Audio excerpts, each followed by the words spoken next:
I realise I'm not someone you'd usually be listening to. That normally you'd rather cross the street than risk hearing what I had to say, but you need to hear this. Imagine me. My eyes hidden in the shadow of a hoodie, tracky bottoms and daps.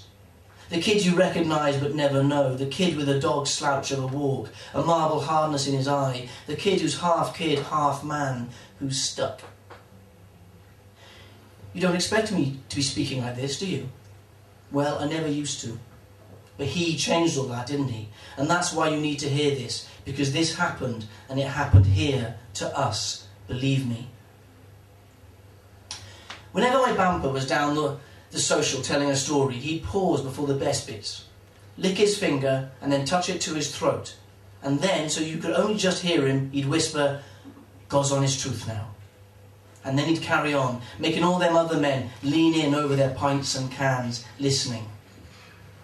Well, I'm licking my own finger now, and I'm touching my throat, but it isn't God's honest truth what I'm going to tell you. It's ours. If it begins anywhere, then it's with the man who we came to call the stranger. Still, no one really knows who he was or where he came from, but he came from somewhere, and when he did, he came here, to the far end of the beach, where the wind skates in across the bay to drive the dune grass crazy. That's where I first saw him. I used to go down that part of the beach on and off, end of the day or start of it, letting that wind and the sea light bring me round from whatever high I'd ridden or drink I'd sunk myself in from the night before. He never talked to me, didn't even look at me, just sat in this shelter he'd built, like a regular Crusoe, playing his guitar and singing to himself. At first I stayed well back, sitting on one of the dunes behind him, or on the wall in front of the navel. But after I'd seen him a few times, I began to move closer. And that's when I could hear what he was saying. And I wasn't the only one either. Each time I went down there were more of us, all of us moving slowly closer to him each time. No one speaking, everyone just listening. Not that he was speaking or singing to us, no.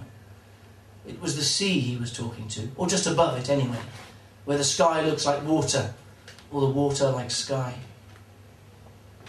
When the slate falls, when the crowned head drops, when the sail is hoisted, the earth shall give them up. From the fire beneath the cross, the treasure shall be released, and the dead shall live, and the living shall be heard, and the heard shall be freed, and the freer shall be dead. What was hidden shall be shown, what was silent shall be said, what was forgotten shall be known. That's how it went for a week. More people each day at dawn and dusk, under sun and rain and moon, and the stranger singing his song to the sea. That's how it went, until the morning of the arrival, when everything changed. The town was getting ready to welcome the company man. ICU was sending him here to make an announcement, and the council and the mayor had been getting themselves in a right twist about it for months. They wanted to show him a proper welcome. Show him they had things handled down here, under control, that there was no need to go back to the bad old days when things had got all so bloody heavy-handed. The preparations had been building for a week by then, platforms and welcome banners, bands practising flourishes and anthems. As the sun came up and I took my regular place in the dunes at the strangers' camp, I could still hear the hammers of the carpenters echoing up the beach. I'd been up all night, dropped a few tabs, and I wanted to take some time out, hear him sing again before I went home and tried to sleep. But as I sat down, I saw something was different. The stranger's song had changed, and he wasn't singing to the sea anymore, but towards the Swansea end of the beach, towards the dunes and the grasses there. He is come, the empty vessel that will fill, the one voice made of many, the man key who will turn, the one who will release them and heal us with his hearing, who will make us remember what we'll never forget. He is come. All of us there, the crowd around the camp, we all looked to where the stranger looked. Looked at the empty beach, his voice and the fizz of the waves filling our ears. There were more of us than usual. Some new faces had joined the regulars. Some had come because they'd been told about the stranger, but others were just passing. An early surfer, his wetsuit half peeled, his board under his arm. A woman walking her dog, a jogger with damp sand sprayed up the backs of his legs. All of us, motionless, looking down the empty beach. Then suddenly, the beach wasn't empty anymore. There was a man. A man standing on a dune, looking back at us, a beard to his throat, wild hair stuck with bracken, his clothes ragged and smeared. When the stranger saw him, he stood up. The man was staring at him, couldn't take his eyes off him, like he was trying to remember where he'd seen him before. The stranger, though, he was as cool as you like this was all arranged, like this was what he'd been waiting for. Thank you.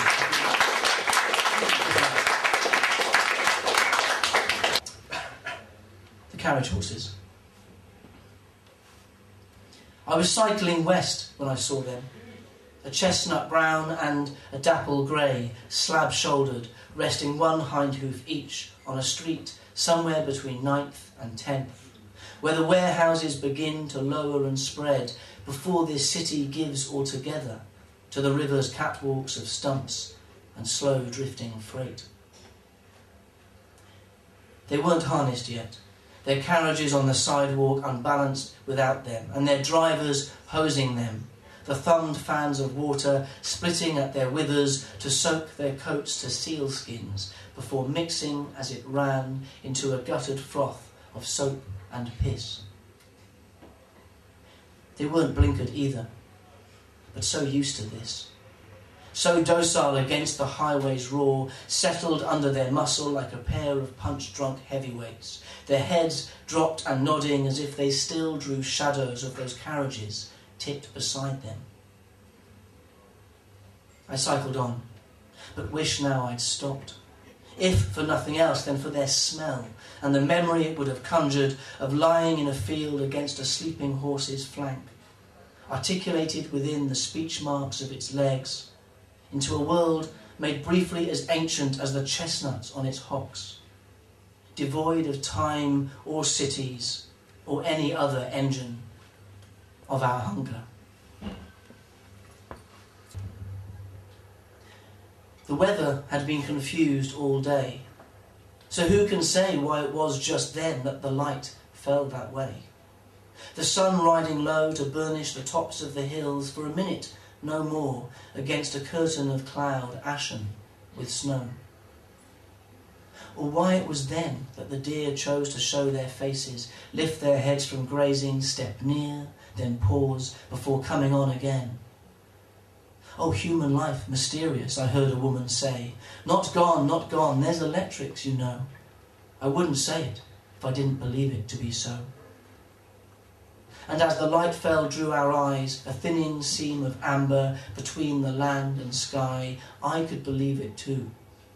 That your guiding hand had motion still, and influence among these hills, to light the crag and Michael's vale, just so, according to your will. And as the soil hit the wood, and the gathered crowd moved, said what they could, wished well and farewell, that it was just as much you as the still lowering sun, throwing one flank of this valley dark and leaving the other lit, to illustrate, as the land here always did, what we'd but sensed within ourselves, how at once and from the very same source a light could rise as the same light fell. Thank you very much. Just like that.